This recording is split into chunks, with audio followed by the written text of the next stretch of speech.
सरक ना तुमची जगा नाही ना ये महेश तू सब भैया थोड़ा पार्टी जो तो है बड़ा हार का है जो तो है मां के सगळे बस यांची होती स्टँड मान्यवर बेटा खाली बसून राहील तर बेटा रोहित भैया खाली बसा खाली बसा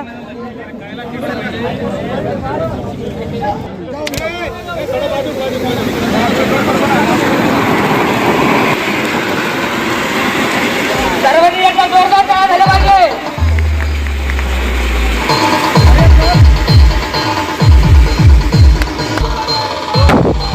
जितू भैया तुम आगे बढ़ो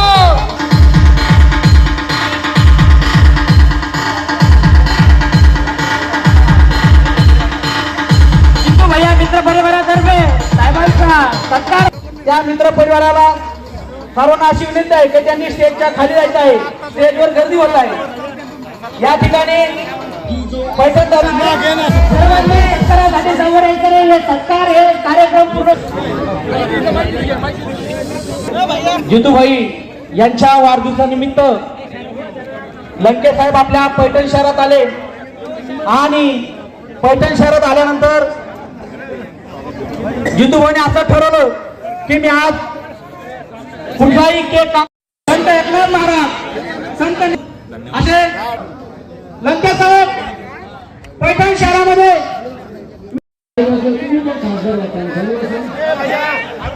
तुला बघितल्या पण आज ठोकलं आणि शालेय साहित्य तुला तुमच्या वजनावरी शालेय साहित्य तुला ठेवली कमीत कमी सॉरी जास्तीत जास्त 7 ते 8 शाळेमध्ये शालेय साहित्य वाटप करण्यात आलं आणि तुमच्या वजनावरी तुला शालेय साहित्य ठेवण्यात आलं लंके साहेब जितूभाईच्या संपर्क कार्यामध्ये कोणताही कष्टकरी कोणताही व्यक्ती जरी आला तो निराश होऊन जात नाही मंजिले लोग आते ही गए और कारवा बढ़ता ही गया जय भीम जय भारत लोकनेते निलेशजी लंके साहेब हे अहमदनगरचे खासदारपदी निवड झाल्याबद्दल आपण त्यांचा नागरी सत्कार व विजय मिरवणूक ठेवायची होती. मी लंके साहेबाकडे गेलो. मी म्हणलं नेते मला तारीख पाहिजे. नेत्याने मला सांगितलं मी तारीख देणार नाही, मी 13 तारखेला येईल. मी म्हणलं मी वाढदिवस साजरा करणार नाही. आपण पण लय पक्के बोलणार फक्त आपण माहीत घेत नाही हातात. नेते म्हणजे मग आज आपण तेच सक्सेस केलं. आपण काय केलं माझं डायरेक्ट नागरी सत्कारच ठेवला नेते. आपण म्हणलं आपला आज वाढदिवस साजरा करायचा नाही, आज फक्त नेतेसाठी आपल्याला दिवस द्यायचा. आज कोणत्या मागते त्यामुळे आज सर्वजण माझ्या शब्दाला मान देऊन इथपर्यंत आले त्याबद्दल मी तुमचं सर्वांचं खूप खूप आभार व्यक्त करतो व थांबतो. जय हिंद जय महाराष्ट्र.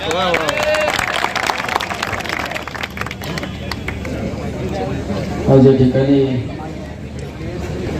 आवाज गेला ना बरं तुम्ही का आवाज वाढा भैया आवाज वाढतो. बंधू जितू भाऊ यांच्या वाढदिवसाच्या निमित्ताने जितू भाऊवर प्रेम करणारे सर्वच मित्रमंडळी हे महाराष्ट्राच्या कानाकोपऱ्यातून जितू भाऊच्या वाढदिवसासाठी सर्व मित्र परिवार या ठिकाणी येत असतो. जितू हा एकदम दिलदार दोस्त असावं तर जितू सारखा असावा आणि सुद्धा भाग्य लागतं. पण एक 8-10 दिवसापूर्वी माझ्या विधानसभा लोकसभेची निवडणूक झाल्यापासून जितू म्हणतो तर पाथर्डीत आम्हाला आपलं पैठणमध्ये सत्कार घ्यायचा आहे. मी सांगितलं मी सत्कार घेईन बजरंग भाऊ पण कधी जितूच्या वाढदिवसाच्या दिवशी मला वाढदिवस नाही तर या मनोज भाऊ या बिडकीचा वाढदिवस साजरा कसा करावा तर सामाजिक उपक्रमाने वाढदिवस या ठिकाणी साजरा केला. आणि माझा सुद्धा सत्कार करीत असताना वयांची शालेय साहित्यांची तुला त्या ठिकाणी दिली. कारण समाजाला काय लागतं आपण आपला वाढदिवस साजरा करीत असताना सुद्धा समाजासाठी काहीतरी दिलं पाहिजे. समाजासाठी सर्वसामान्यांना त्या वाढदिवसाच्या निमित्ताने फायदा झाला पाहिजे या हेतूने आमच्या जितूचा वाढदिवस अनेक या परिसरातील शाळेमध्ये शालेय साहित्य वाटप असो, रक्तदान शिबिर सुद्धा दरवर्षी होत असतं, आरोग्य शिबिर होत असतं. म्हणजे अशा सामाजिक उपक्रमाने हा वाढदिवस या ठिकाणी साजरा होत आहे. खऱ्या अर्थाने जितूबद्दल जर बोलायचं म्हणलं तर नेहमी पैठण आणि पैठण परिसरामधील सामाजिक चळवळीमध्ये जितू हा नेहमी अग्रभागी असतो. समाजामध्ये वेगवेगळ्या घटकांना अडचण आल्यानंतर जितू हा धावून जातो. नेहमी धार्मिक कार्यक्रमामध्ये सुद्धा नेहमी जितूचा सहभाग असतो. कारण दिलदार मित्र म्हणून आमच्या या जितूकडे पाहिलं जातं. माझ्या आणि जितूची एकदम अलग दोस्ती, म्हणजे आम्ही दोस्त कधी म्हणत नाही, आम्ही भावाप्रमाणे नातोय आमचं नेहमी.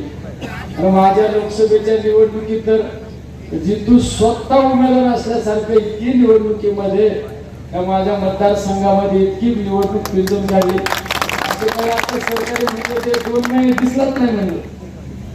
2 महिने दिसलच कसं म्हणलं, तिकडे एवढा आता अंगाव घेतलं होतं. कारण आता तोच खासदार आहे, प्रकारे करतो. एक असाच व्हिडिओ व्हायरल झाला. मला आमच्या पत्रकारांना माझी काळजी मीडियावाल्यांना, म्हणजे तुम्ही आता एक काम करा, तुम्ही असं सांगा, हे मी बोललोच नाही, एडिट केलेला व्हिडिओ. म्हणजे मी काही खोटं बोलणार नाही, मीच बोललेलो आहे. म्हणजे तुमच्यासाठी मी गप राहीन, पण मी म्हणणार नाही मी बोललो नाही म्हणून. माणसाच्या आयुष्यात काय कमावलं, किती संपत्ती कमावली हे शून्य आहे, हे सगळं सोडून जाणार आहे. आपण आपल्या आयुष्यामध्ये काय कमावलं, हे लाख मुलाची माणसाचं मुलं हे सगळ्यात महत्वाचं असतं. आपण ज्या पैठणमध्ये एकनाथ महाराजांच्या या पुण्यभूमीमध्ये आपण समाजकार्यामध्ये काम करतो, हे सुद्धा एकदम म्हणजे खऱ्या अर्थाने संतांना, साधू संतांना त्यांनी जी शिकवण घालून दिली त्या शिकवणीवरच पावला पाऊल ठेवून आपण सुद्धा समाजामध्ये काम करतो. मी तो बऱ्याच वेळा सांगतो, महाराष्ट्र ही साधू संतांची भूमी, ही महाराष्ट्र ही भूमी एकदम पुण्यवंतांची भूमी आहे. या भूमीमध्ये आपण जन्माला आल्यानंतर आपण आपल्या आयुष्यात जगत असताना समाजासाठी सुद्धा काहीतरी जगलं पाहिजे. शेवट कुठल्या बऱ्याच वेळा सांगतो, कुठल्या उद्योगपतीची जयंती पुण्यतिथी साजरी होती कधी झाली नाही, होणार पण नाही. ज्या राष्ट्रपुरुषांनी, ज्या साधू संतांनी समाजासाठी गाडून घेतलं, त्या राष्ट्रपुरुषांची, साधू संतांची जयंती पुण्यतिथी साजरी होती. मग आपण त्या समाजामध्ये जन्माला आल्यानंतर त्या सर्वसामान्य समाजासाठी काहीतरी केलं पाहिजे. आज जितूने प्रत्येक शाळेमध्ये शालेय साहित्याचं वाटप केलं. अरे त्या शालेय साहित्यामुळं एखाद्या गरीबाच्या मुलाचं आयुष्य घडणार आहे. मी तर बऱ्याच ठिकाणी उदाहरण देतो. तिथं माझं या ठिकाणी सुद्धा काही राजकीय मंडळीला माझं सांगणे, तुम्ही हार तुरे दुखे वगैरे काही घेऊ नका. आणि सत्कार करणाऱ्यांनी सुद्धा आपली एवढ्याला मोठमोठ्याला हाराचे सत्कार केले. आता मी पुढल्या वेळेस आल्यानंतर जर एखाद्याने जर चुकून हाराला लागलं, बघा तुम्हाला द्यायचं ना, सत्कार करायचा ना, 1 डझन वही द्या, 2 डझन वह्या द्या, लहान मुलांच्या चपला द्या, लहान मुलांचे कपडे द्या, शालेय साहित्य द्या. त्यामुळे एखाद्याचं आयुष्य घडणार आहे. 15,700 रुपये यांनी खर्च केला सत्कारासाठी. आम्ही हार घातला, फोटो काढला, हार पुढे टाकला, बघायचं. आणि घरी नेणार आहे का? मी नेणार आहे का? जितून नेणार आहे? नाही नेणार. पण आता माझा या ठिकाणी आल्यानंतर शालेय साहित्याची तुला केली. आज बरेच लोक काय म्हणतात, शेती आपण आज प्रगत देश म्हणून आपल्या भारताकडे पाहिले जातं. आपण म्हणतो आज डेव्हलपमेंट झाली, आज विकासाचा दर वाढला. आपण हे भाषण करतो, बोलतो. आज म्हणतो आपण चंद्रावर गेलो, शिक्षणाचा दर्जा वाढला, राहणीमानाचा दर्जा वाढला. आपण हे बोलतो, शिक्षणाचा दर्जा वाढला. एकदा कसं बोलतो आपण, इंग्लिश मिडियमला जाणाऱ्या एखाद्या मुलगा टाय फूट घालून जो मुलगा जातो, स्कूल बसमध्ये जातो, त्या मुला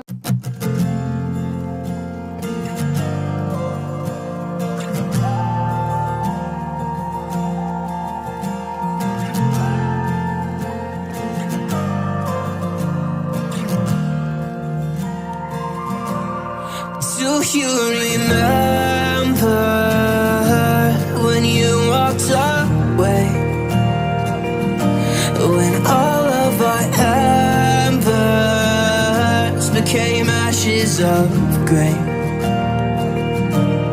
But I've been going tired again and time again. I hope that you will see my heart too. But you don't remember me like I remember you. Like I remember you.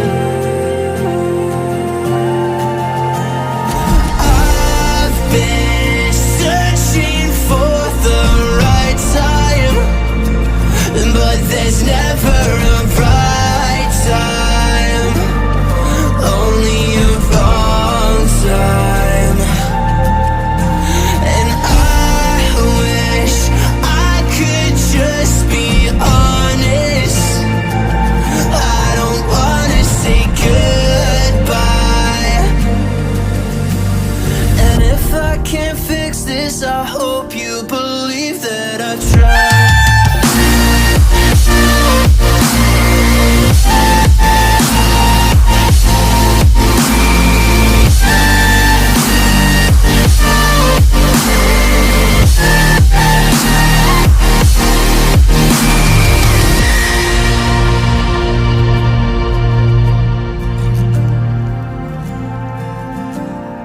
Do you remember when you said you'd stay? When all of our memories kept us feeling okay. I know that you've been crying again, but time again I tried my best to be there for you. You don't remember like I remember you.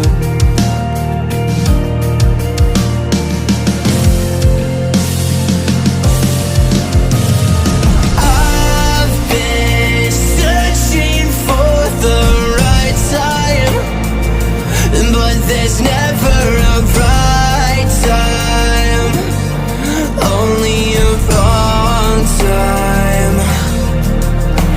And I wish I could just be honest.